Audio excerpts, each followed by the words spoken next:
It's all imaginary. There's nothing inside this computer. It's like a single squirrel on a wheel. Just like my brain. That's what my brain is too. Welcome to season 3, episode 3 of the Bar is Ankle High podcast, your favorite ADHD podcast that explores life's low bars with wit and wisdom and sometimes hearsay. My name is Katie. And I'm Garrett, and I'm thrilled.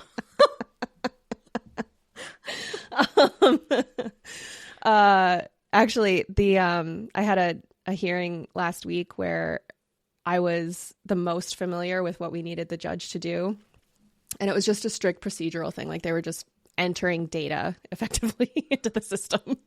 But for some reason, we had to have a whole hearing about it. And so I was like explaining how we got to this like rate of what we were paying somebody. And the claimant's attorney was like, yeah, sure. And I was like, it makes sense as long as you don't think about it too hard. The moment you focus too much on why it is what it is, you're going to lose it. So I was like, I understand. I'm sure they loved that. Yeah, they got a kick out of it because like I made, for any attorneys listening, I was like, it's like the rule against perpetuities. You just need to not think about it and just do what it says and follow the steps and then move on with your life. That's actually pretty accurate. Don't revisit it. I remember taking an estate planning class. Oh God, they went something. Over RAP with you. Oh yes. And she was like, lots of people struggle with this, so we're not going to spend too much time on it. Did she tell you about malpractice? I don't remember. So it's the one area of the law that you can't be sued for malpractice over because it's so batshit stupid. Like basically they're like, nobody understands it. So if you get it wrong, it's like not a liability. Like it's just what it is. I love it. Isn't that nuts? I love at the core of it is just like, remember the old commercials with Ben Stein and the eyeball, and he's like, wow. Like I feel like that's who wrote the rule of perpetuity. It's just the rule against perpetuities. Yeah. Yep.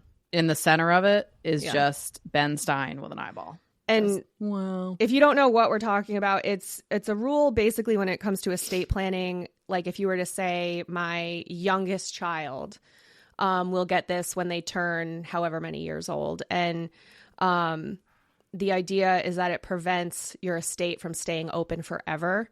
So like if you can't say like my youngest child when they turn 21, the idea being like if I'm 85 years old and have not a woman, but like assume a man says this in his will. He's 85, gives birth, or his partner is pregnant, gives birth after he dies. So then you have another 21 years after this person dies that their estate would technically remain open because it's not payable to the heir until they turn 21. And then if that heir dies before they turn 21, but they have an heir, then it would pass to them. And so it's to prevent that sort of bullshit because men be trifling, basically. And their ability, their era of fertility is too long. Perpetual. Yeah, it's ridiculous. Yes. It's ridiculous. It shouldn't be that way. Yeah. Yeah. Anyway. I think, yeah, like once you start getting colonoscopies, you also have to have your testicles removed and just replaced with some weighted ping pong balls. So you still have like the feeling of it. You know, you won't want to put empty ping pong balls in there. You feel silly. But imagine how they would float. That's all I could think is like if you had to replace my breast tissue with just like ping pong balls, not like silicone implants, how bizarre it would feel. Like, just be like a fembot in there. Yeah. I don't think it would be a bag of ping pong balls. It would be like one large one. Well, the way you were like moving your fingers, like there'd be a whole bunch of ping pong balls in there. Like, how you want lumpy boobs? Wait a second. Let's rewind this a little bit. You're envisioning one big ping pong ball, and that makes more sense than a bunch of ping pong ball sized ping pong balls in a boob. Yeah. that when in you the say you want scenario a that it's an bigger implant. silicone implant, they don't just put 2 small silicone implants in there. No, but those are designed to be inserted into someone's boob. Where are you putting ping pong balls are not designed to be. Well, these ones would be. They would be medical grade ping pong balls. Katie's put they'd be sterile. Thought into this for minutes. You are giving me a lot of credit on this. There's at least 65 seconds worth of thought that went into this. Yeah. Also, the defensiveness of I'm right. I am, if nothing, the meme of the guy saying, "Why are you booing? I'm right." That's me and your husband. Yes. Yes, it is. Yes, it is. Briefly, you're kind of quiet. Am I? Yeah. Is that better? That's way better. Yeah. Okay. I didn't like that I just had to finger that so much. Well, I'm not going to cut that out of the show. So, of course not. Why would you? At the end of last week, I gave you all a little teaser, but we booked our honeymoon. So next January, we're going to go on a cruise. And so it's through Virgin Voyages. So there's no kids on the cruise. Nice. Which, like, I don't have a problem with kids. It's just like from not on a vacation. Well, from an entertainment standpoint too. Yes. Like, I don't really, like, I don't know. I've been on, like, when I was younger, my whole, like, as you saw, I mean, you saw a portion of my family. You saw like 1/3 of my family at the wedding. And probably less than 1/3. You probably saw about a quarter of my family. But my mom's side, we would go and do like family reunions, but we would take a cruise. So that's a good idea. It was great, honestly, because especially like my cousins and I think the oldest was maybe just going into college when we were doing this. And I was I wasn't really the youngest. I was like the lower edge of the middle group of kids. The youngest were maybe like 5 or 6. Mm-hmm. And the first one, I was 10 when we went on it. But so we did like a celebrity cruise. I think we did Princess Cruise Line. And I've done a Carnival cruise. I would never do a Carnival cruise again. It was like, I mean, Carnival is the right phrase for it. It felt like you were at a carnival, or like a county fair or something. I think I did a Royal Caribbean, and it was like Lord of the Flies. There was just a bunch of unsupervised children running in gangs around the ship. Like, literally, like, you would be standing there, and then suddenly you would hear just, like, squeaking of sneakers, and, like, 12 kids would run past you. And I was like... But the great thing about it for a family reunion standpoint is that there really is something for everyone to do. Like, yes. The young kids can go to, like, a day camp thing. There's yes. the pools. There's the casinos. There's... like nightclubs for the older teens and stuff like that. Yes. Like, so it really, and if somebody wants to hang with the younger kids, yeah, other people can go out. I mean, yeah, it's really, yes. that's like ideal. Yeah, it really was. It was great. And then like each day we'd have like the main dining room and we'd all have dinner together. And so it was like, it was just a good time. But for this, we're doing a virgin cruise because there's no kids and we're virgins. And so, we're going on a virgin cruise because you have to be a virgin. There's a lot of seminars is to my get understanding. on, they show you a lot of to get on the cruise.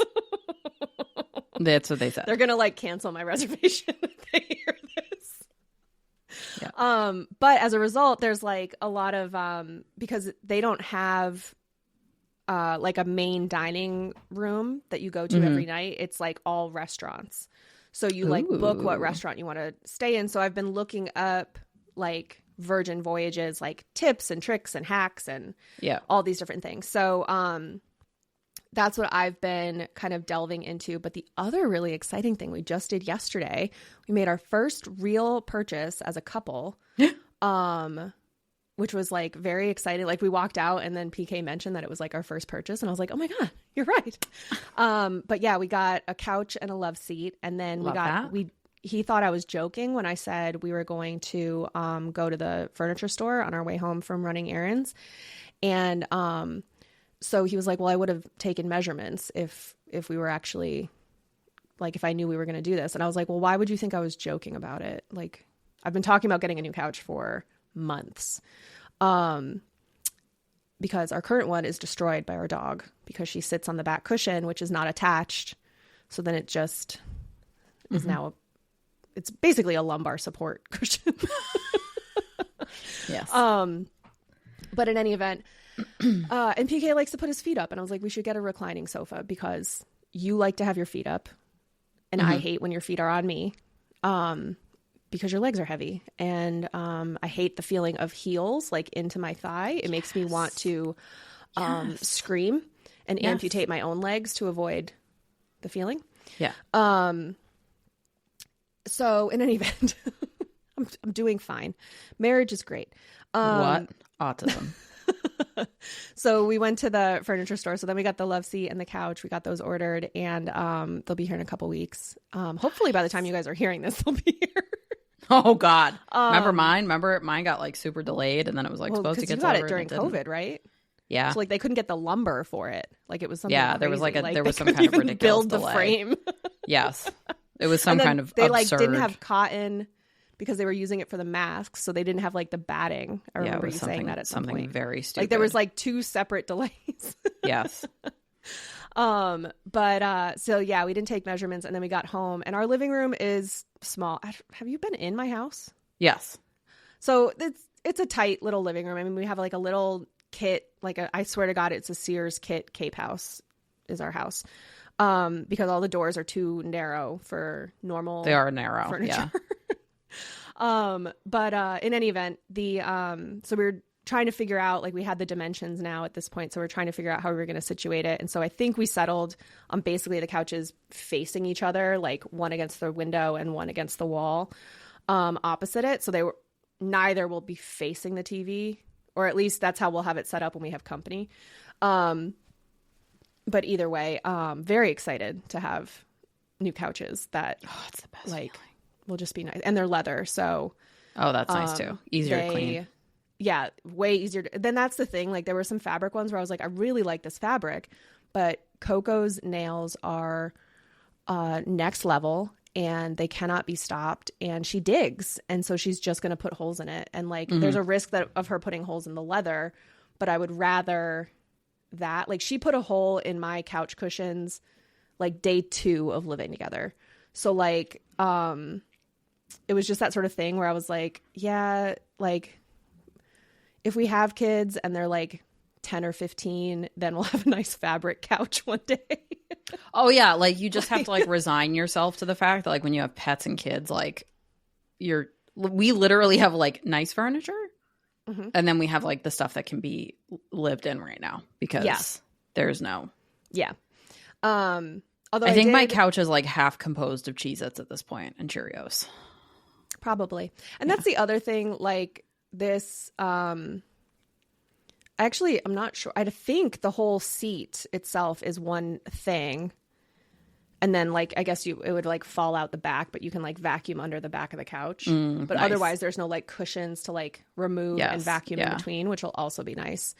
But yeah, so yeah, I'm pretty pumped for that. It's also a power reclining sofa. Oh yeah, we had that for a little bit. Yeah, it has a USB thing in it as well, so you can have like your phone charger just like right there. Yes. Which is also good for me, mostly because again, I've turned into my mother where I just never close apps, and then I wonder why like by 11 a.m. my battery is at 50%. Your phone is begging for the sweet release of death. Yeah, I realized that the other day that it was like the 3rd time in a row I've just like had to just keep swiping, and I was like, Katie's phone. So my phone, I keep my brightness down really low because it hurts my eyeballs when it's too bright. And I literally, like, if I'm not actively touching it, it locks in like half a second. Like it's just like, oh, you're done locked. There was one day you guys were here and you set down your phone and your screen was like active, and it just stayed active. And I was like, hey, what's wrong with your phone? And Patrick was like, she leaves it that way. Isn't it crazy? He was like, it's so crazy. I can't even believe she does it. Because so often I'm looking at recipes on my phone while I'm cooking. Oh, yeah. So like Very it's annoying. rather than having dirty hands and trying to like unlock my phone or whatever, I just like have it so that it doesn't turn off for like 5 minutes. But yeah. The number of accidental 911 calls I would be making because my child just mashed yesterday. Well, yeah, I mean that's I we don't went have to worry Home about Depot. that as much. Yeah. We went to Home Depot Sophie yesterday. is a menace, but she hasn't tried that yet. No thumbs. Yeah. We went to Home Depot and we were checking out and we were like, my daughter was in the cart and my spouse was like, here, you want to ring something up? And he like hands her the scanner and she did. And he was like kind of holding it for her like, ooh, wow. You know, she ran. It made me laugh so hard when it happened. We're looking at the screen and suddenly it says, I got this like, you know, the cleaner to get off like adhesive labels and stuff. Oh, the goo be gone stuff. Yeah. I had gotten a bottle on my car actually because I have to change my registration sticker. Oh yeah. So I saw that and I was like, oh, I should really get a fresh thing of that. And I had it. That's what she had rung up and somehow also pushed the buttons. So it said that we had bought 77 bottles of it.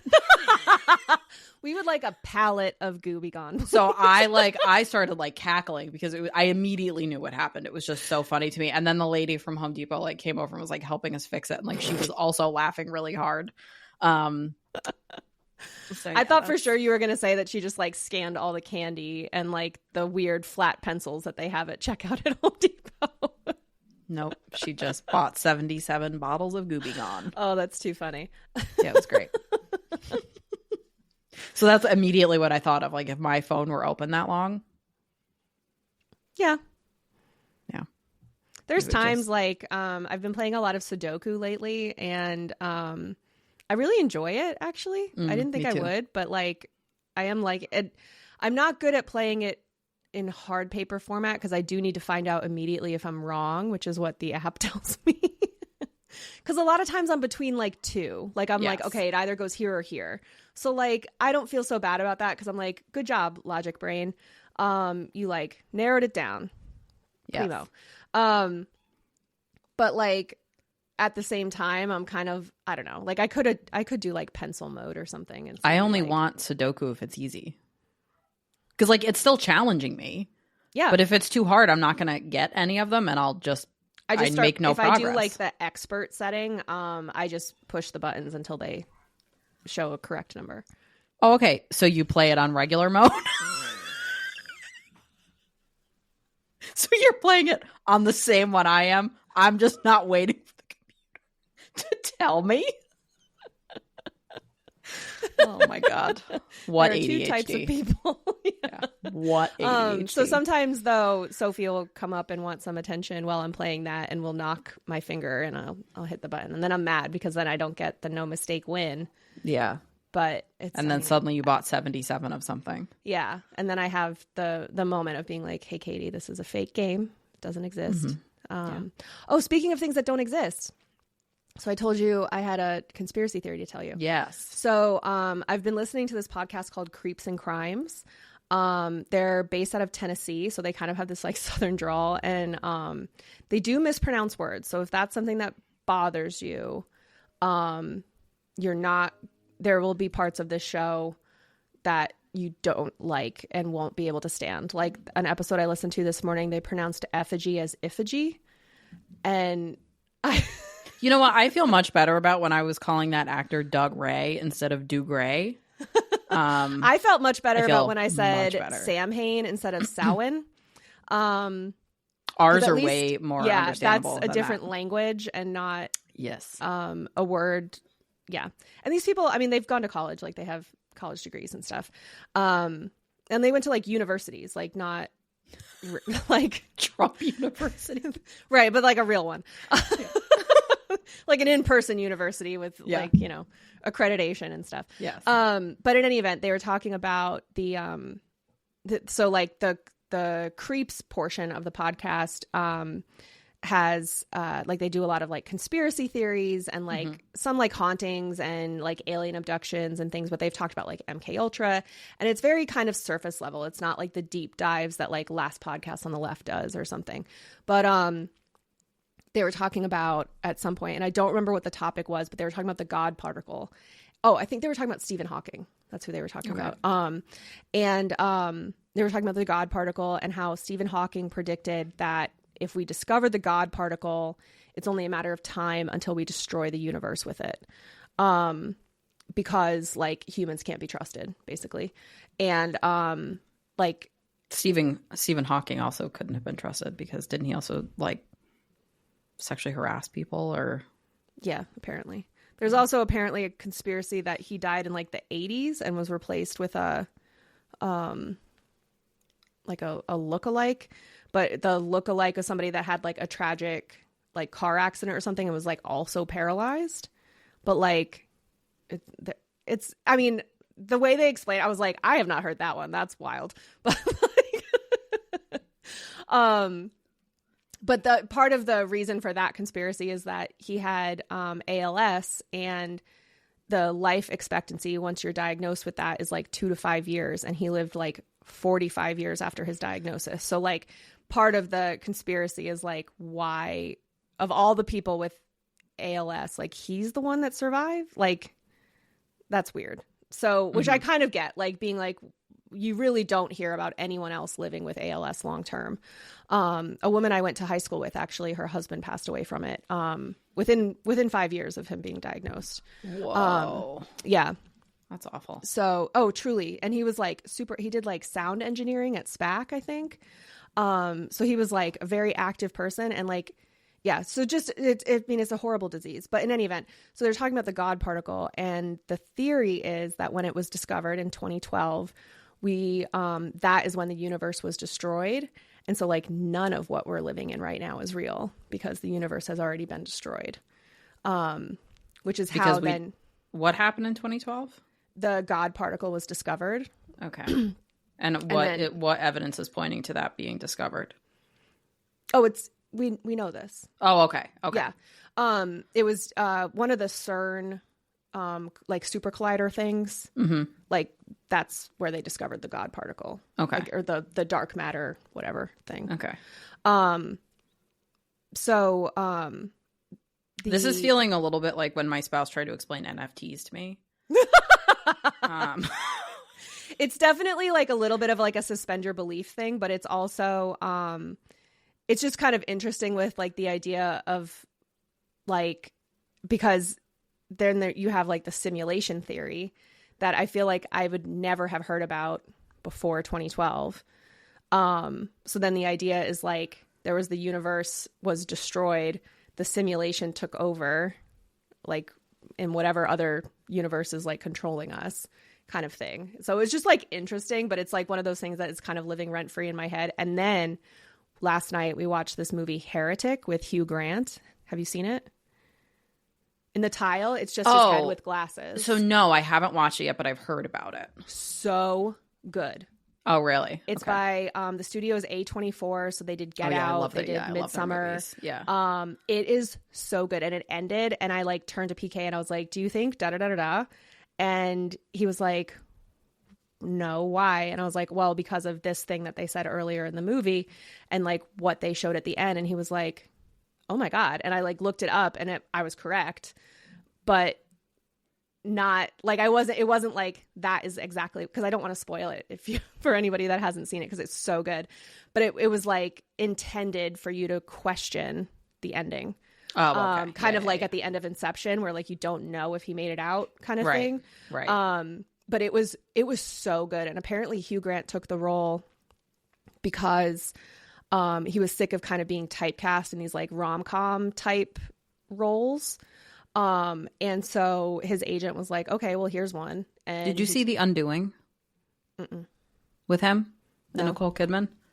No. You should watch it recent? On HBO. Yeah, it was in the last few years, last 3-4 years. And he plays a good like complex. 2020. Oh, Donald Sutherland, love him. Oh yeah, I forgot he was in it. Yep. Nicole Kidman and Oh, it's a I think miniseries. yes. It's like maybe like 4 or 5 episodes. Huh. I think it was on HBO. It was good. You should watch it. That's good. Yeah. It's got a good twist. Nice.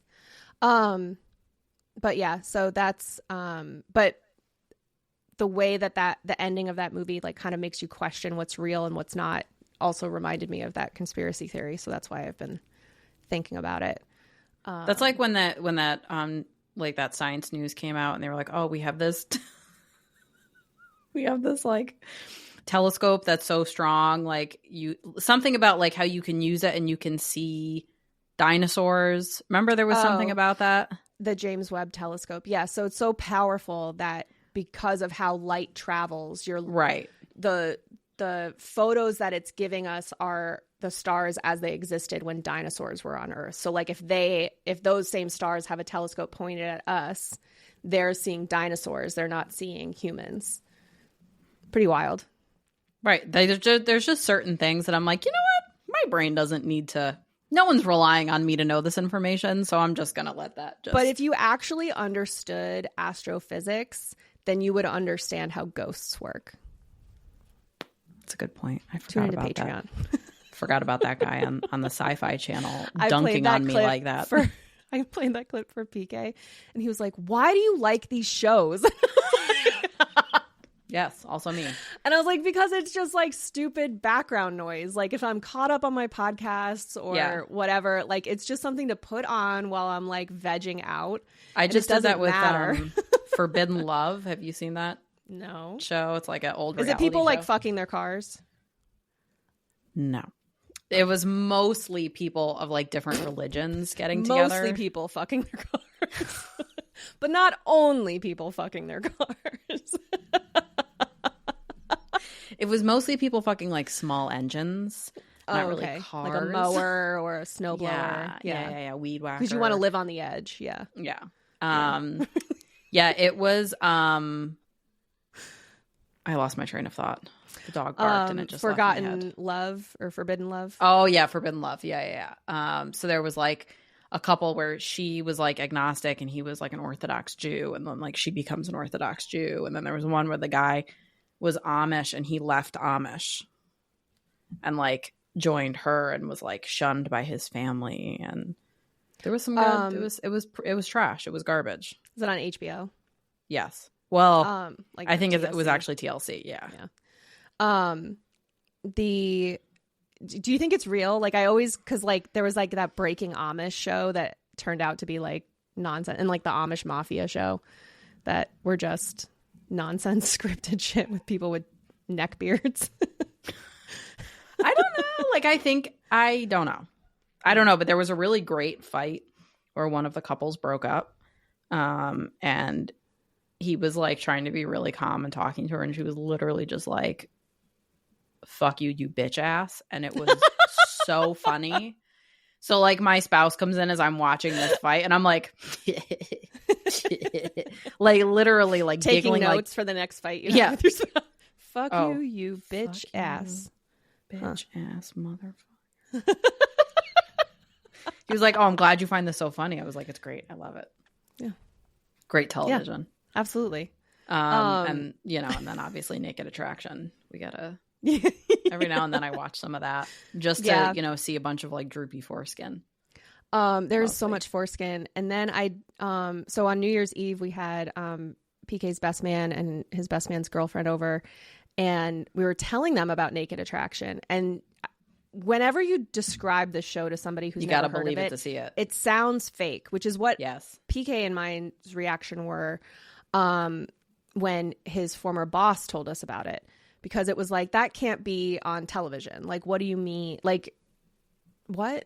And so we played the first episode for them, because like I'm describing to them, and I was like, no, they like show like the window goes up and it shows them from the waist down, and they're like, okay, and we're like, but they're naked, and they're like, okay, but like, so they're in their underwear? No, they're naked. You can see their gooch. Like there is so much nakedness on this show, and I don't know how else to describe it to you. You see, and I was talking with his girlfriend. I was like, it's kind of cool because like, I mean, the show I think started coming out in 2015, and the inclusiveness of the different sexualities and gender Body identities. types, And, yes. yes. So I think like that is truly amazing. Diverse bodies. Yeah. Would never go on. I would go on the show if I was not an attorney and had no like true career prospects ever, or goals, I would say. But I won't.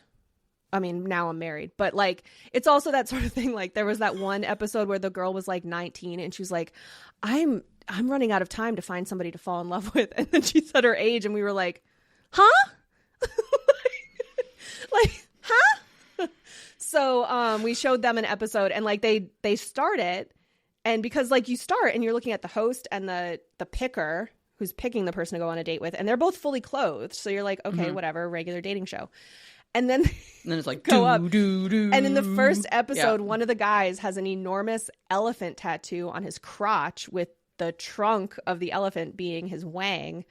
And he's also missing a leg. So like there's just a lot to take in that first review. Honestly, every single episode there's a lot to take in, but there was a lot to take in the first episode. Yeah. And then they were super jazzed when they found out that there's like the reunion afterwards and like you get to judge how people are doing, like if they're still talking or not when they like, I do like check that. in. Yeah. I love the check-in. Yeah. But yeah, so we did expose new people to that show, which is always great. But then we showed them this, and then you sent me the link of the woman who's my favorite. It was just very funny show, timing.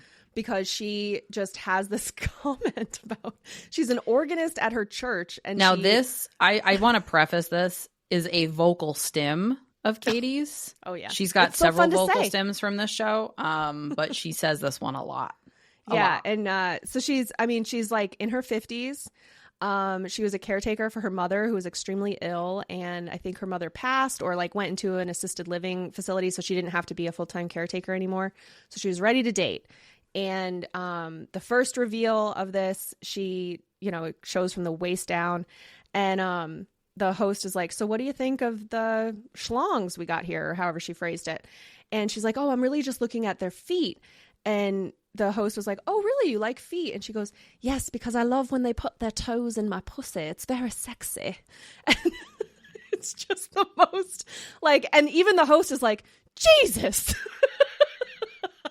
This so lady funny. was so... The host being surprised by that is the best part of the whole thing, because the host has heard and seen it all. She was so horned up. Like, the best.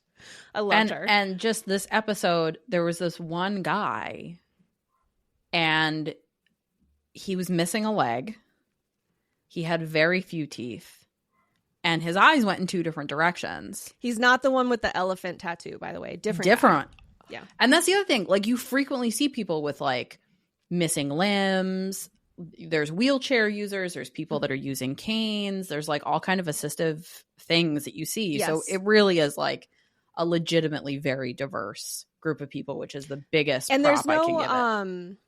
When they have folks who have mobility issues or are using different pronouns or are mid-transition or are taking hormones or pre-surgery, post-surgery, whatever, they like mention it so that the person picking is aware, because clearly the person picking has indicated that they would be willing and open and interested in dating somebody who is trans or has mobility issues or whatever. So it's not like a gotcha type thing. Right. But also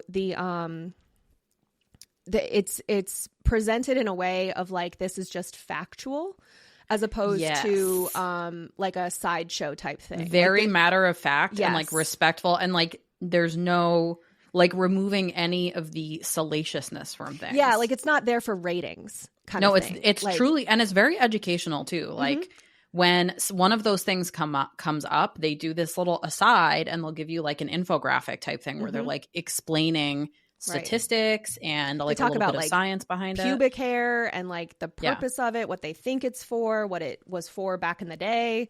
They'll talk about like skull shape and jawline and how that can like why some people find that more attractive and what researchers think. It's just very it's like, yes, there's like a part of it where, especially as Americans, I think we're like, what?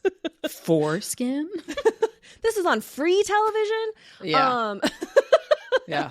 But then there is this other part of it where it's just a very, I think, wholesome expression of humanity that is just nice. But man, I love when they put their toes in my pussy.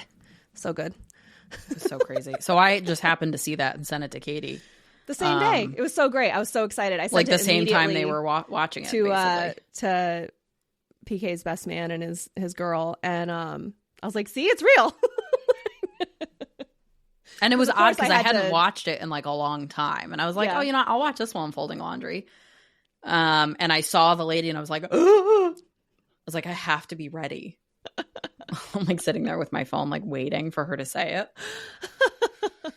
It's a crazy thing. So what are we talking about today? Well, today we are talking about IFS. Do you know what this is? No.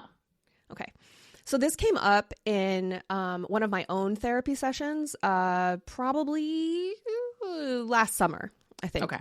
Last June, I think. Like it came up quite a while ago. But we were already in our break. So like I knew I wanted to cover it for a topic for our new season. It stands for internal family systems, which makes it sound like group therapy or something, like something that you're doing with your family. It's not. It's a type of therapy that's actually shown in early studies to benefit folks with depression, OCD, anxiety, bipolar disorder, eating disorders, substance use disorders, or PTSD. And helps them to make improvements in self-compassion. But it was originally, according to my therapist, developed to help patients with dissociative identity disorder, DID, or what was used to be called multiple personality disorder. The background behind it is for DID. I always think of the movie Split. I think from what I've heard anyway, it did a pretty good job of particularly when it has the child personality compared to the really uptight, like Christian church lady type personality, and the guy who's like kind of OCD and keeps everything very straight and like militaristic and how like neat as a pin everything is and all this stuff. There's these different personalities that exist to protect the core person that exists in that mind. At least as it's shown in that movie. If that's not an accurate representation, don't come for me. But the founder of this type of therapy is a man named Dr. Richard Schwartz, and he decided to treat the mind like a singular brain as a family unit and applying principles used in family or group therapy to a single person's mind. So the theory is that we all have several parts or identities living within us, which can fill both healthy and unhealthy roles. So for example, you might have like a teenager side of you who likes to sleep in and isn't great at personal hygiene and is really impulsive and hormonal. There might be like, even though this is like kind of like a gender roles thing, like the mom type who is really concerned about caring for everybody else before yourself. The dad side who will do the bare minimum, like hygiene, laundry, providing, but then just wants to kick back and do nothing instead of like the honey-do list, so to speak. But you could also have parts of you that are like a 7-year-old child getting made fun of in school for speaking out in class. And when you were supposed to be sitting quietly and is just trying not to cry. There's the 20-something part of you, present company included, who survived a physically and or emotionally abusive relationship and is just trying to put one foot in front of the other. So IFS therapy is made up of 8 C's and 5 P's, which I think is absolutely outrageous. They really need to narrow this down. But in any event, the 8 C's are confidence, calmness, creativity, clarity, curiosity, compassion, and connectedness. And the 5 P's are presence, patience, perspective, persistence, and playfulness. Now, I'm not going to get into each one of those because that's not what we're doing in this new format for the show. But according to Dr. Schwartz, there's 3 main types of identities inside of you. There's the firefighter, the manager, and the exile.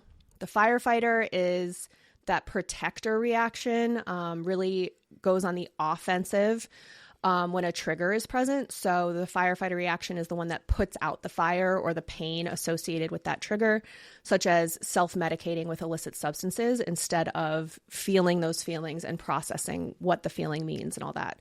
The manager will protect you by like managing situations through intense planning. So like for me, as I was researching, this sounded like when my anxiety really flares up and I like just keep making like infinite lists and I'm like micromanaging every detail of every possible thing with a certain project. Like I did this when we were planning to go to Europe. Like I said to my GP, I was like, I need a little bit more Lexapro because this is not a normal reaction to planning a trip. Like I am getting too hyper-focused on this. And the exile identity is the part of you that floods you with those memories of the pain and the trauma that are caused by the trigger, and the part of you that the manager and the firefighter try to keep away. So this came up in my therapy session because PK and I had a disagreement. Like it was just like the dishes weren't getting done. That's really like his thing. And it had been like a few days and I was just getting frustrated because it was like, look, I come home from work, I handle the dog, I make dinner. We have a pretty small kitchen or limited counter space. I can't make dinner if there's no counter space. But if you're not going to do the dishes, then it puts me in a situation where like I'm not able to eat well because then we're getting takeout. I just feel like I'm doing everything. I do the yard work. I'm, doing all these other things. I clean the inside of the house for the most part. Like I'm the one doing the vacuuming and the scooping the litter boxes unless I tell him to do it. So I was just feeling very, very overwhelmed. But so I got up one morning and I'm doing the dishes and he was like, oh, I was going to do those today. And I was like, it's fine. Like, I'm just doing them. And so he got kind of quiet and it was the quiet part that really like freaked me out. And so I started like spiraling, thinking like, he's really pissed at me and like, I fucked this up. And I just started spiraling. And so, he went to go like clean something else. And then I was like, I don't know, like it was just like one of those things where like, I still can't even like really remember the details of it. Cause it's a stupid fight that people have when they're in a relationship. Yeah, right. But when he valid got quiet, and it comes up a lot, but it right. is something that has to be worked on over the process of like years, to be honest. Yeah. Right. And it's just that like, sometimes like it's not an even division of labor. Like it just kind of is what it is. Mm-hmm. PK mentioned this in his vows. Like, so, it was just one of those things where, and I think at the time he was like transitioning to a new job. And I was like, look, I'm trying to be really mindful that you're transitioning to a new job, but like, that doesn't mean that the house stops existing. And like, right. Like we have to support each things. other. Like right. I can support you while you're going through this, but then you also have to like, okay, let's right. even this back out. Yeah. So I was just, and so he got quiet because once we started talking about it, he was saying like, well, I was just trying to go through and think like, well, what haven't I done? Because he wasn't seeing what I was seeing. But because he got quiet, I thought he was like separating from me and like I just took that as like an attack basically. And so I was so then I started getting upset and teary and crying. And I was like, look, I don't want to get this frustrated. And we talked through it, whatever. But I said to my therapist, I was like, I don't want to cry over the dishes not being done. Like that's not a normal reaction. And, at the same time, like he got quiet because he was listening to what I was saying. And I still managed to like take that as a bad thing. So she was like, well, have you heard about IFS? And so she goes through it with me. And she's like, first of all, I'm not saying that you have DID. So like when you go to research this. So settle down. Right. She's like, I know you're going to Google it. And I'm not saying that that's what you have. But she was saying, the question is like, if we have a disagreement and it makes me feel that way where suddenly you have that pain in your chest, you're welling up, you have that like skin on fire reaction. The question is, how old did that situation make you feel? So when I was feeling like I was about to cry, how old did I feel? And so I was like, well, it was probably about 8.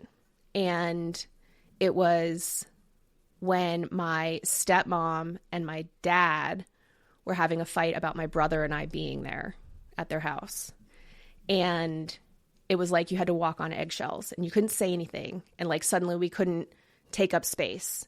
And it's an adult conversation that you shouldn't be privy to, that shouldn't be happening, but you're still privy to it. You know what I mean?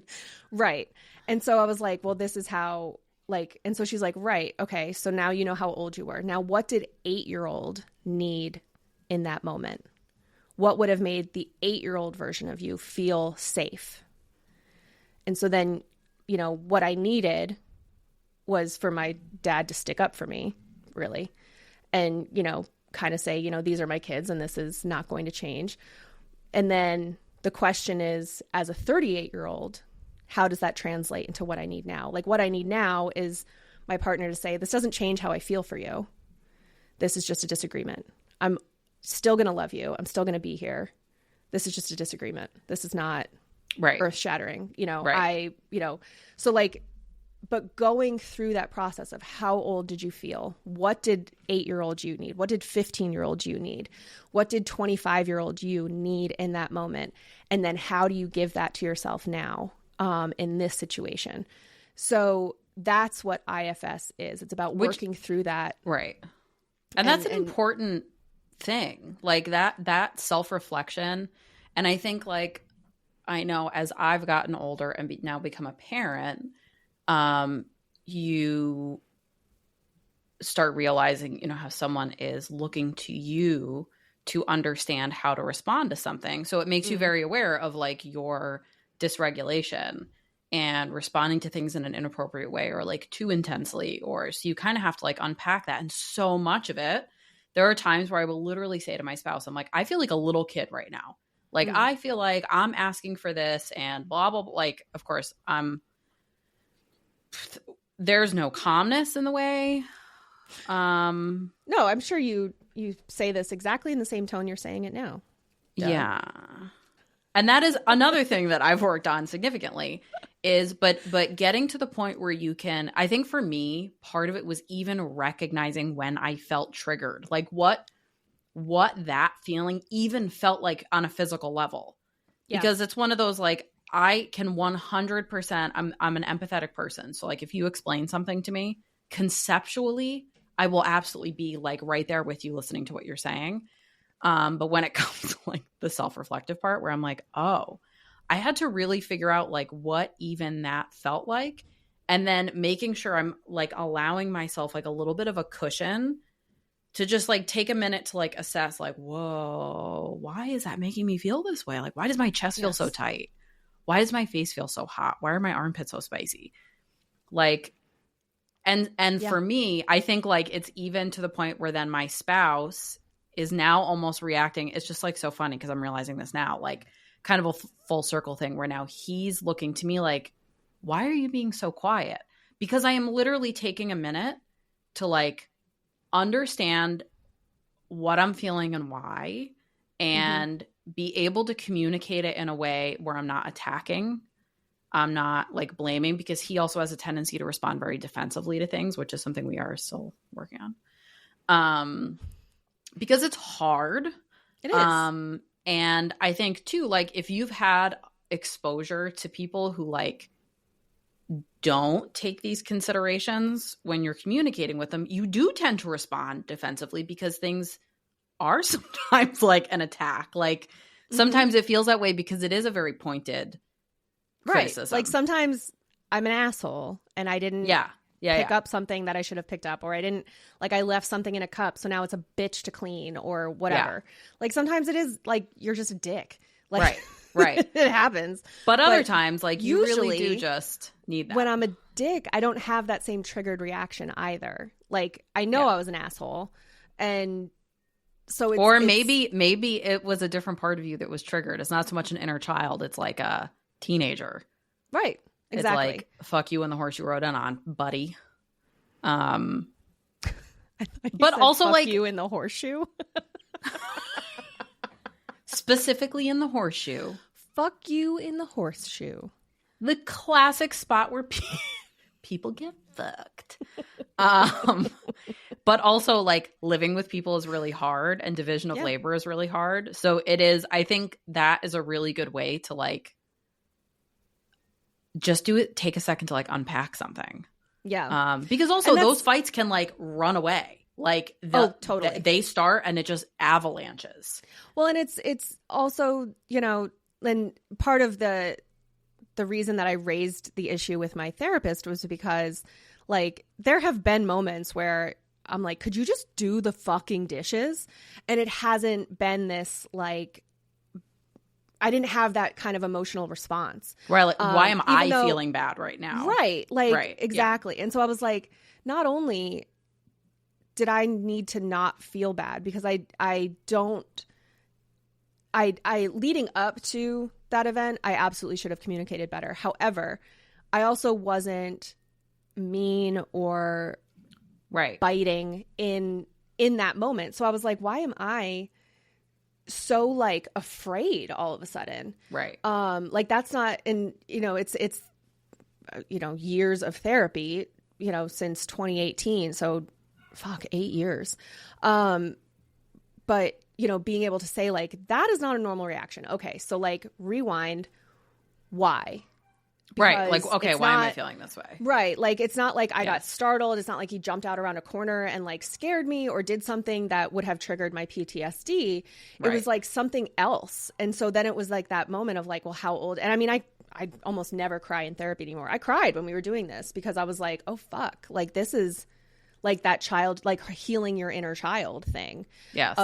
Of figuring out, like, what it is and, like, why I, like, and part of it, I think, is, like, again, like, there's points where, like, you get lectured and it's like, I'm back in, like, grade school, embarrassed and ashamed and, like, feeling all these things where I'm like, excuse me, like, I am an adult. Like, you do not need to lecture me. Yes. Like, yes. But, like, I have that triggered reaction where then I have to say, like, okay, like, what do I need? I need to stand up for myself, and I have the vocabulary and the ability to do that now. So, like, it's just a matter of taking that breath and doing it, which is why this type of therapy, IFS, is considered to be, you know, a practice in self-compassion, which my therapist and I are also working on my negative self-talk.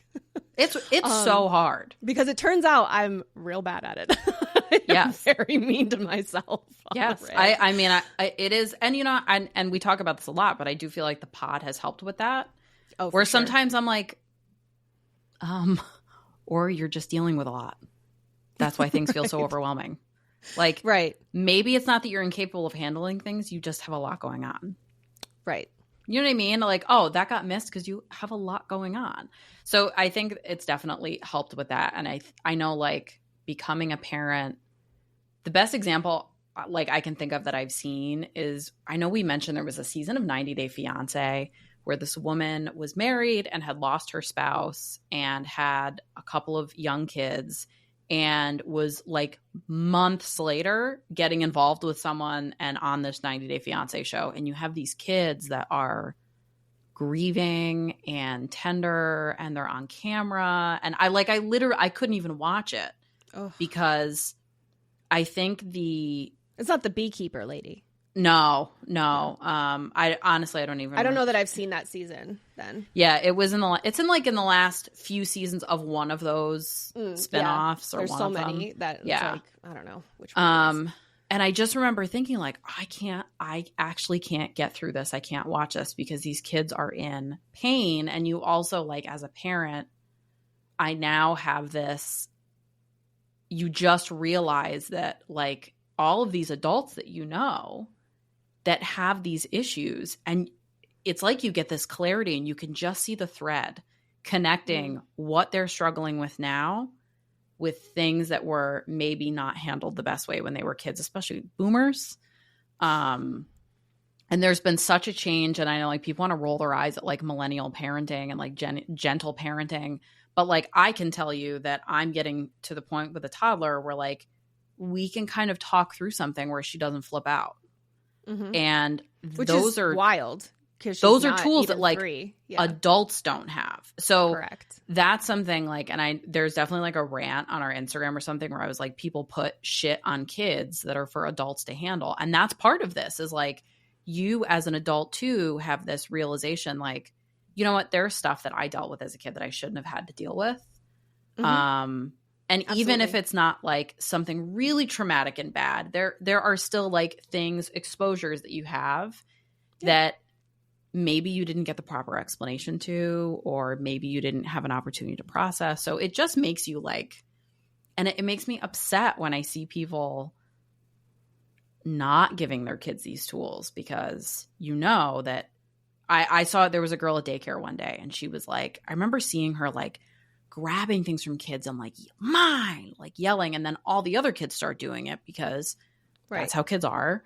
And there was one morning I saw her mom bring her, and her mom was like barking at her almost, like just the same thing. Like, and I thought, oh my God, that's why she does that. That's why she responds the way she does, because mom's like, so it just makes me like so much more aware, because I don't want my daughter to be an adult who, when something happens, when she has a disagreement with a spouse or a friend, where she immediately feels like small and quiet and overwhelmed. And it's hard. I think it's going to improve over time, because I do think that people are legitimately becoming more aware of the importance of emotional regulation. And, you know, obviously we're living with a government of men who were never taught any of these skills. They never even learned the word no. So the word no, or basic biology, or civics, or, you know, a lot of basic knowledge. Geneva Convention. Crazy. What a crazy world. Yeah, you know, it reminds me a couple things. So on my street, there's a bunch of kids who are in grade school. They're in elementary school, maybe hitting 6th grade, maybe going up to middle school. But the way that they all play together is so healthy. It's like they were playing like I guess some type of like base, like wiffle ball type thing in the street this past summer, and one of them was like 1, 2, skibbity, and like kept doing it, and like the other kids were like, just throw the ball. But it was like so good natured, and like you know, looking back, like I really have not seen the kids like have a fight and like go their separate ways, which was definitely something that would happen in my neighborhood when we were kids and playing. Like we would just be like, okay, like it's too hot today, clearly we're not friends like right now, so see you later, I'm going home. I just haven't, and it may very well happen, but I just haven't seen that. Instead, they're always outside playing basketball. The moment it's warm enough, they have their basketball out and they're playing basketball with each other. And the other thing is my friend Jess, who you met at my wedding, her second oldest, she, I think, was, maybe she had her third at that point. But so her second oldest was maybe like 3. I don't think she was anything older than 3. But my friend, I think she had been pumping and knocked over the bag of the milk. Oh. And so she's like had that reaction and was like kind of like screamed and was like, God damn it. And her second oldest was like, it's okay, mommy, we can just clean it up. And like, so I think it is working, and we are. I was cleaning something up, and my daughter went, "Good job, Mama." I was like, "Thank you." Well, and I think that's part of it. Is like, you know, on the other hand, you know, yeah, there's gentle parenting and soft kids, but also like we are helping to heal ourselves as well, because 100%. We're creating an ecosystem of support rather than this competitive fight for resources.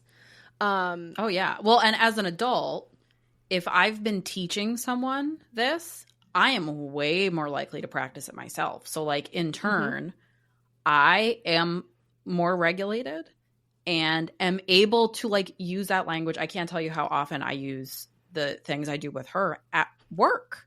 You're like using them like with adults. You're like, okay, but it makes you a better communicator. because you're like, okay, I need to validate what this other person is experiencing. I need to find a way to explain it to them that they're going to hear me. Because a lot of the issue with toddlers is like, okay, you've hit this much and there's nothing's coming in. We're just up here. And I realized if I sit this child down at a table and tell her she has to eat, she's not going to eat. If I put food on her little table and let her move around and eat, she will eat a full meal. So it's like you have to apply those same things to like other when adults. I was a kid in a walker, if you put Cheerios on someone else's tray, I would be guaranteed to eat it. Yes. So that was a I couldn't Cheerio get thief. her to eat clementines for months. I ate a clementine in front of her. Now she will eat clementines. So it's like, Well, yeah, because you were trying to poison her before that. I was. She had to make sure that I was eating it. It was safe. That's like my running joke in my house is she'll be like, but are you trying to poison me? Because I think you are. Yeah, I think that like it has really, I wouldn't say I'm more patient with people because I don't think I am. I think that I'm a little bit more creative in my communication. I think I have much more adult boundaries with my patients. I think there's a certain type of situation where it's it's kind of that thing of like the weaponized incompetence. I am not going to do your job for you just because you insist on not doing it. Like you can dig in your heels all you want. I'm going to wash my hands of this, and now it's on you. Saying that, being like, hey, do with that what you want, but this is not on my desk anymore. So, right. I appreciate the CC on the email, but I don't need to be included anymore. Thank you. And I'm fully one of those, like, I'm at the point now where I will just like lay it out. Like, okay, so this happened. I'm feeling this way because of it. We've attempted this and this, and these didn't work. So I think my only recourse at this point is this. So I did it does that this feel past like week at work. I was like, hey, this is an option. We could close out this file. The person wrote back to me and was like, no, we're not going to do that. And so I was like, okay, just so you know, that's going to affect your ability to appeal this later on. Just so you know, that's the information. Yep. I'll have a conversation with the hearing rep about it. But it feels like a superpower. You know what I mean? Yeah, like I'm not going to fight with you about it. Yes. I don't, and it's also just kind of maturing at a certain point, and Yes. also kind of getting to the point at work where I'm like, yeah, I don't care enough to stress myself out over this. Yeah, like I just don't want things to be a fight. Right. And it's the same thing with my toddler. I don't want it to be a fight. Right. And so just kind of getting to the point where it's like, okay, well, I don't need to be right about this. Or I don't need you to believe that I'm right about this. You'll find out that I'm right eventually. So like, whatever, do what you want to do. Like I'm on paper saying what I think. And when this blows back on you, like, I'll give you some advice if you ask for it, but yeah, the options were there and you chose not to do it. So, and but anyway, this type of therapy, I think it has definitely been something that it hasn't come up for me since last summer, like needing to say like, this is what I needed in that moment. Because I haven't had another one of those reactions. They really are very few and far between for me at this point, particularly with my partner. It definitely happens at work sometimes, but I guess I always thought like, and I think the other thing too is I think we've talked about it before, but the idea of like, well, it could have been worse. So my trauma's not that bad. 100%. Yeah. So it's very easy, which that's a form of negative self-talk. Like the idea that like, well, I could have been horribly abused by my parents. I should be tougher about this. Right. Like I don't need to, which is a very boomer thing of like, oh, you scraped your knee. Well, your knee didn't get cut off. So you're doing fine. Rub some dirt on it and keep it moving. But so the idea that like you have this inner child that needs healing doesn't require that you've experienced so much trauma. Like the trauma that I experienced was watching my stepmom and my father fight. Like, they weren't yelling at me necessarily, but it was like observing this and feeling a certain way and internalizing it. And that's because it was also about you. Well, it was. Yeah. I mean, I'm not saying. No, but it's relevant to me. Right. But, as opposed to like, and there's so much. But you've got people saying the quiet part out loud in front of you. I mean, as a kid your brain's not developed. Like, you're not in the place to be, and you shouldn't be in a position of trying to understand and rationalize what these adults are saying. You know what I mean? I mean, that happened also, in my home, so to speak. I mean, my father's house. So there's nowhere for me to go. Right. Like, that's the safe harbor, technically. Yeah. Like, how am I supposed to get anywhere else? There were no cell phones. Who am I going to call? Also, he lived someplace where I'm certain there's no cell service in that fucking house anyway. Yeah. He lived in the middle of fucking nowhere in Vermont. Yeah. So, it's just one of those things where, it's, if you're listening and you're like, well, that doesn't apply to me, consider that it might, especially if you were late diagnosed ADHD, like we were, if you're late diagnosed depression and anxiety, there's a lot of like with masking that goes on with that. If your mask slips and then you were made to feel a certain way about it, it's asking yourself, okay, when that happened when I was 13 and felt awkward and gangly and weird in my body in the first place, and then this happened, like I had my period unexpectedly and I leaked through my pants. Like, what did I need in that moment? Kind of thing. And, figuring out how to process that feeling and give yourself now what you need when you feel that way. And it was something that I found very interesting, and there's a lot more to it. There's like somewhat limited research about it. But it is out there. It's called IFS. I did think that initially when I Googled it, it was just like, I thought, because all my therapist told me was that it's called IFS. She didn't tell me what it stood for. So it was like IBS. Like internal family systems. I thought it was like a therapy group. Like it was like internalfamilysystems.com or whatever. Yeah. And I was like, no. You're missing the mark, actually. I tried a few different search criteria, and then I accepted that was what it was called.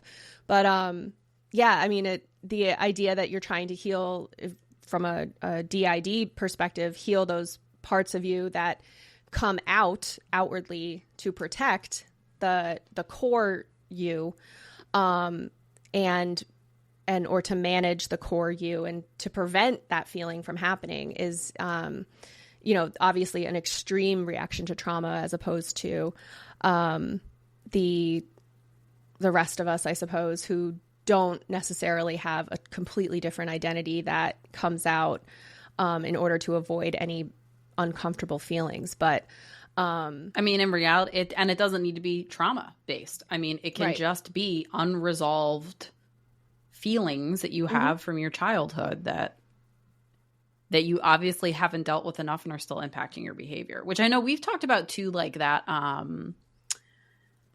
the Cure for Chronic Pain, that podcast where they talk about that, where it's like, hey, if you don't deal with these like little things from your past, they will bubble up in other ways. And this is like an example of that. Like it's bubbling up in a way that you're feeling triggered. So maybe instead of, you have back pain, you're crying and having a fight that like doesn't need to happen with your spouse or your partner or whoever. So yeah, it's definitely like, obviously there's something to be said for working through your shit. But it's like important to not 24/7. It's not like you 24/7. You have to be working on your shit, but you need to make sure like when something comes up, you are taking the opportunity to take a minute or the next day or whatever else, just kind of taking a second to or before your next therapy appointment, taking a second to like process and unpack it a little bit. Right. Yeah. And I think unpack is a great way to phrase it, because you really are kind of unpacking that baggage and putting it on a shelf. Because you don't have to carry that forever, every day, everywhere you go. And it's all this luggage. I think especially like with like the RSD reactions to things, you don't necessarily know that you're carrying this baggage. I certainly didn't. You know, I know you found out a lot about my family this past year. I really did. And my childhood. I really did. Katie probably did a lot of processing because she got to watch me process in real time. It was actually great and then for scream me about it. for you to meet my friend Jess, because she was my roommate in college. We met the very first day we were on campus, freshman year. So now at this point, I've known her for more than half my life, which is like a crazy thing to think about. Yeah, it is. But crazy. So I've known her for 20 years at this point. But so like it was crazy for you two to meet and like discuss my family dynamics.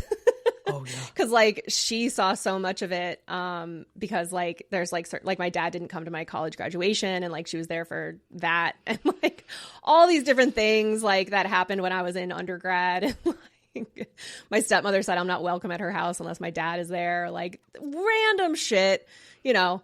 But like these are the things that like Garrett found out about this past year, because you know, it just comes up when you're planning a wedding and you have to invite all these people to so many events. It also helps that I love the lore. So if the opportunity presents that you can tell me a story with context of like family things that have happened, I like. But then you got to meet the enough. people, which is like the best part. And I think I got to meet them. So it was just like the whole time me just observing. I felt like at the wedding, it was like, holy shit, you're real, was your reaction to everybody. Yes, just like that's what happened when I met your dad the first time. Yeah. I was with your mom, and I told her I would have really loved for a camera to have been there to catch me just like I mean, looking she back also and forth shit her pants in that moment, because he gave her a big hug, which he has not done in 35 years. Yep. After right before they got divorced, I think. So yeah, he did it, and I saw it. I was there, and I was like this, like mouth open, just like the whole time. Yep. And then he introduced himself to me, and then he introduced himself to me like an hour later. So that was nice. Well, I'm pretty sure he was utterly annihilated that night. So yeah. That's the hope okay. anyway, given I was being mean, so it's okay. Yeah, well, you know, some people make, and that's the other part. They have to lay in it. So Katie also got to watch. I feel like it was probably a little full circle, because you also got to watch, like, you know, you have somebody who, you know, you put a bunch of bad karma out there for a long time. Mm-hmm. And it was like it all culminated in one event. So all of these different people who have all had like separate interactions that they didn't like, it's like they were all in the same place at the same time, and all like, yeah, I mean, literally giving him a look like, really love me, love my brother, love my mom, and know what he and his current wife have chosen to do to us. Yes. And how to treat us and all these things. So, it was great. Yeah. I mean, it was very much like a chickens coming home to roost sort of moment. Yes. And I think, you know, I don't know that he ever really, because then that's the thing, I think also with my dad's side of the family, with my dad especially, my grandpa was like this too, where it's like, it's family, it doesn't matter, you show up for your family, like, end of story, this is family. And so as a result, like, my dad is still invited to things, like, he's not disinvited, it's and with my family, with that side of my family, it's also very like, if you're here, just show up and like, you know, we'll have a seat for you. It's not a problem. That's just always been that way. Which I agree with to a degree. Yes. Definitely funerals, I feel that way about. Like, you just go. You just go and do it. And so, you know, it's just that thing where like you've spent the past 30 years alienating yourself from everybody in this room. And then not being nice. Right. At the most basic level, not being nice to people. Right. And you want to show up and be, you know, the star player and, you know, big guy on campus. And nobody was really having it because they knew. Do you remember that commercial with Dikembe Mutombo? And somebody goes to put something in their shopping cart, and he slaps it and he goes, no, no, no. He was like an old NBA player. Yes. That's what the entire wedding was like. He kept trying to be charming, and one of us was like, no, no, no, and would just either completely ignore him or redirect or whatever. So yeah, I think it was really nice that everybody was like, no, we're here for Katie. Fuck yourself. And then just turned back to where their attention should be. So it was nice. I love to see it. I love the lore. Then like, and the other thing was then you get all these family members together and then like other lore that like either Katie didn't know about or that she forgot about, or she was like, oh, well, it just didn't come up, kept coming up. So it was just like everywhere I turned, I was getting more of it. It was great. I loved it. Yeah. Yeah. It was really great. Yeah, it's always fun to get them all together, and yeah, they're just such a good time. Like, it's just, my family's just so big. Like, I can party with both sides of my family, but I've never had them all together in one place like that before. So it was a really good time, and it was great to really flesh out the meat and potatoes of my history for Garrett. It was great. I loved it. I loved every second. But yeah, so, you know, that's IFS and a little bit of my lore, I suppose. Yeah. I like that though. I think that that's like a really good, it's a good practice to have, I think. Yeah. Just like in general. You know, again, it's that self-compassion, and the improvements in self-compassion, which, I definitely, you know, like I think I said on Patreon at some point that, I was applying for these jobs, and, PK said if I got the job because it was sort of adjacent to where he's currently working, that, you know, we'd be even, because he feels like I got him his job, you know, or at least his first job in the public sector. And that night I was laying in bed and I was like, if I get this job, then he'll have no reason to marry me because we'll be even. And I told him about it the next day, and he's like, what is wrong with you? She told me about it and I cackled. I was like, that's ridiculous. Yeah, I mean, it is a fully ridiculous thought, but it was like that thing where we have, like, and it's funny, our anxious thoughts are so different. They're so different. Like, I'm never, it's terrible. I'm never concerned. My spouse at this point, I'm like, leave me. You won't. Like, it's so bad.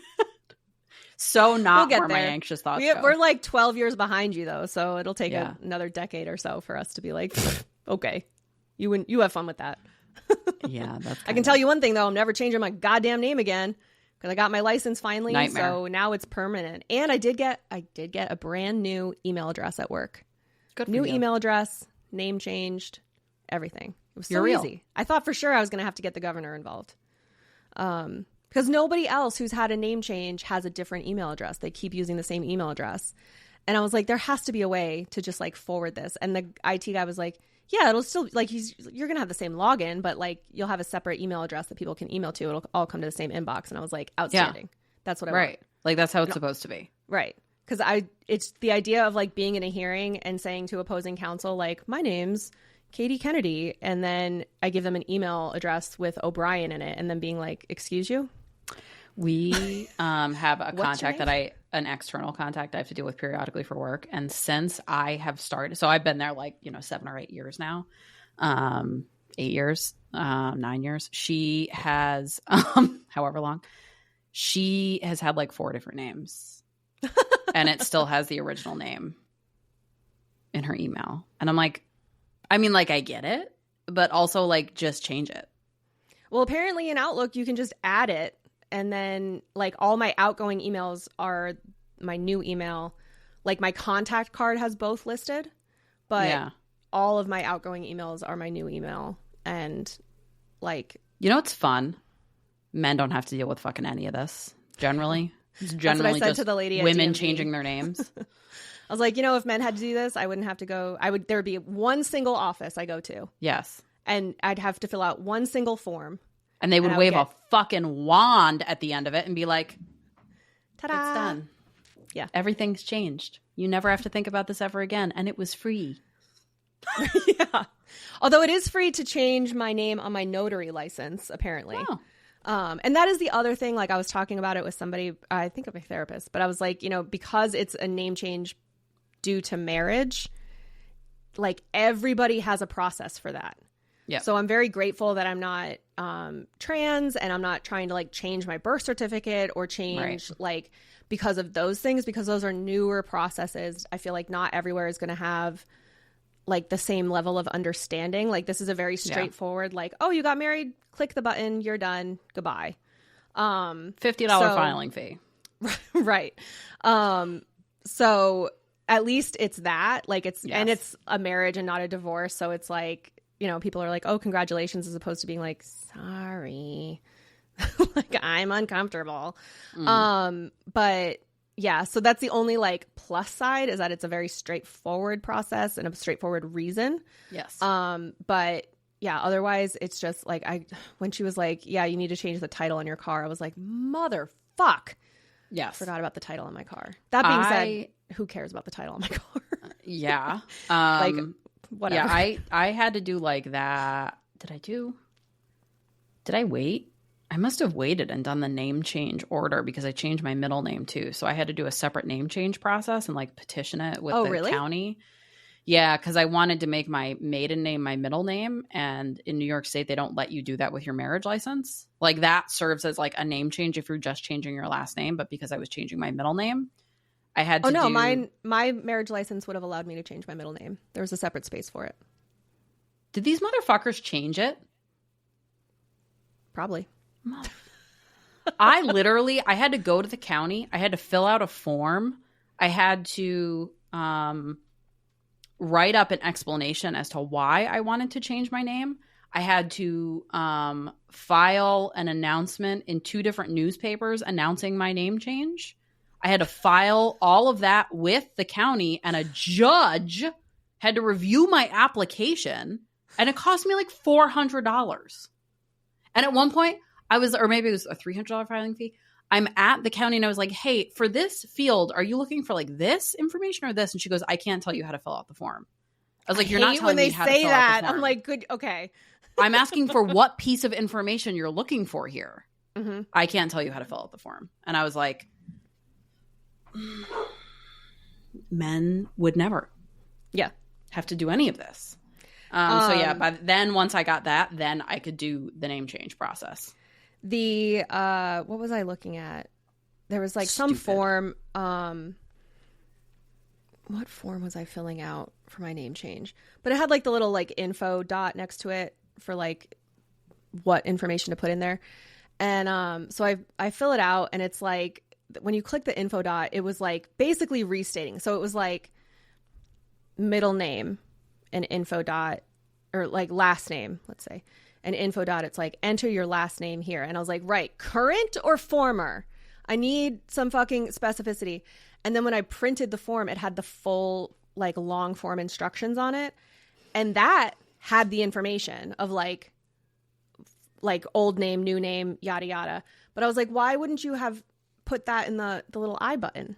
Like, I think it must have been for my passport. But I was like, what? Like, I filled it out correctly. Your name, and then any other names you've ever gone by. Yes. I can understand that. Yeah, it was such a shit show, and I didn't even know about it until I was literally filling out my marriage license. And I was like, oh, so I do like blah, blah, blah. And the lady was like, you can't do that on a marriage license. And I was like, what are you talking about? And she was like, in New York State, you can't change your middle name with your marriage license, only your last name. I think maybe you were lied to. I will cut somebody. I'm still mad about it, and it's been 12 years. It was so annoying. No, I think you were lied to, because it, like, when I was filling out the marriage license form, she was like, okay, if you're going to change your middle name to your current maiden name, that's where you put it. Like, she went through and said that to me specifically. And I was like, no, I'm going to keep my middle name the same, because otherwise I'd be cock, which I didn't say to her, but. First of all, shocked you didn't say it. I didn't want to sexually harass the town clerk. We went into City Hall, right, to get it. And like, we're standing at the door. She's typing on her phone, folks. Yeah, I have my phone out. And this girl is literally, sorry, I forgot. This girl is sitting on her, just scrolling her phone at her desk. And we were like, what a vibe. Hi. She was like, I'll be right with you. And then we just continued to stand there. Truly. So if it was that person that gave me wrong information. Did you go in on March 31st? Is that the problem? I made all your appointments for March 31st because I thought it wasn't a date. What the fuck? I'm going to do some Googling. I'm going to see if she lied to me. I think she did. I'm sorry. Fucking asshole. I'm sorry you had to find out like this. I honestly, like, I'm going to be really angry. It was so much work. Yeah, it was so much work. Silliness. In the newspaper. Just that's why when we did our LLC, you were like, so we have to publish it. And I was like, oh, trust me. Been there, done that. That makes sense, though, because, yeah, so Garrett, when we were filing our LLC, Garrett was like, oh, I can handle that. And I was like, sure. Like, by all means, I fucking hate that. The idea that you still have to publish in the newspaper is so whack to me, too. Like, I just think it's such What year nonsense. is it? Yeah. Like, also, good luck fucking finding it if they print it. They have to email it in the to you classifieds on, like, 0.6 font. Like, truly. Oh, you didn't find out on page 302, line 706? Like, they have to email it to you, and it's the only way to find it because good luck trying to fucking find it otherwise. So anyway, yeah, I had to do a whole name change order separate from my marriage license. And I'm not mad Garrett's about it at all. Yeah, doing really well. Mm. Well, heal your inner child. Yeah, that's all we got for this week. You can follow us on Instagram and Facebook at The Bar is Ankle High. We are on TikTok at Ankle High Pod. We need you to leave us 5-star reviews wherever you can find us. If you can write out a review, even better. And share us with your friends. Share us with your coworkers. Share us with people you hate. I don't give a fuck. Yeah. This whole podcast hearsay anyway. Until next week, give your inner child a lollipop. Yeah, because the bar is ankle high. That's cute. Bye. Bye.